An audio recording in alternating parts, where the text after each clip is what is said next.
Transportation is one of the most imperative inventions to man and is a wonder to learn about. The future of transportation is looking very promising, with young entrepreneurs and engineers working together to create something truly amazing. Good evening, everyone.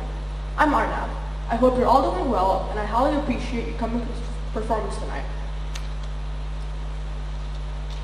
What do futuristic vehicles need to offer to make them superior to the current generation? Well, first of all, they have to be climate neutral. They need to be sustainable and be able to keep the environment clean.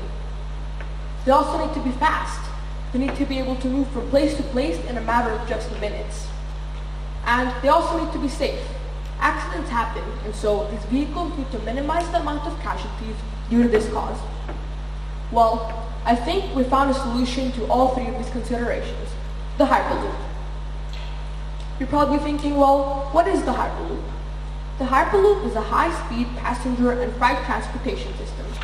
A famous entrepreneur used the term to describe the current open source initiative. Hyperloop is also powered by solar energy, which makes it climate neutral. It can also reach very high speeds of 1,223 kilometers per hour. But how is the Hyperloop better? Why do we need this in our world? Well, the Hyperloop runs with unparalleled speeds, allowing passengers to move from place to place in a matter of just minutes.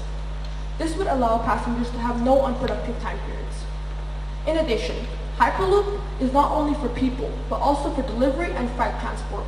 This would improve delivery time, avoid damage to packages, and also have less delivery cars on the road, resulting in less emissions. Furthermore, Hyperloop infrastructure is substantially cheaper compared to plane and train infrastructure. While the costs would vary on the route, Hyperloop would normally be a third cheaper compared to plane and train infrastructure.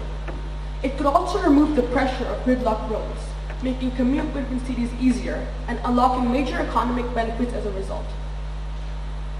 But how does the Hyperloop work? Well, the Hyperloop works by transporting specially constructed pods or capsules through a steel tube which is kept at a partial vacuum. These tubes are transported under a layer of air, similar to how pucks levitate above an air hockey table, reducing friction, unlocking higher speeds than wheels can maintain. Hyperloop technology has been around for many years, though the concept of Hyperloop has been around for many years. At this rate, the first Hyperloop open to passengers should be open in 2030. However, trials of this technology are already up and running.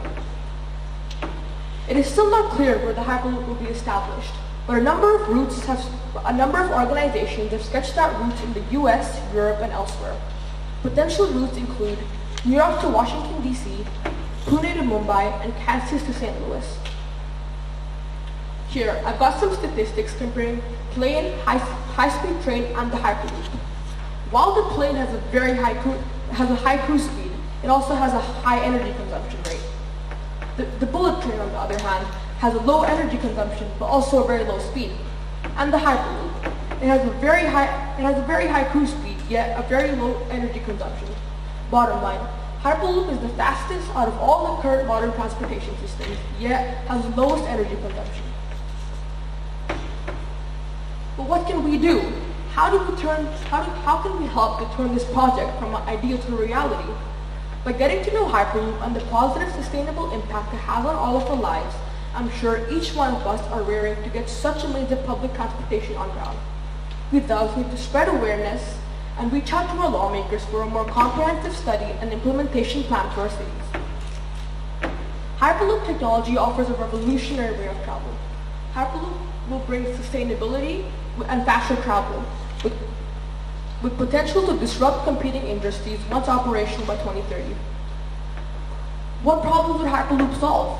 The engineering behind Hyperloop has made it completely immune to bad weather conditions, resistant to earthquakes, and thus one of the safest modes of transportation. This would therefore reduce or completely eradicate the annoying delays we face to and from work. Here's a quote that I think really describes the mindset behind Hyperloop. I hope you all have a good weekend ahead, and I'm really excited to have you on board the Hyperloop journey. Thank you.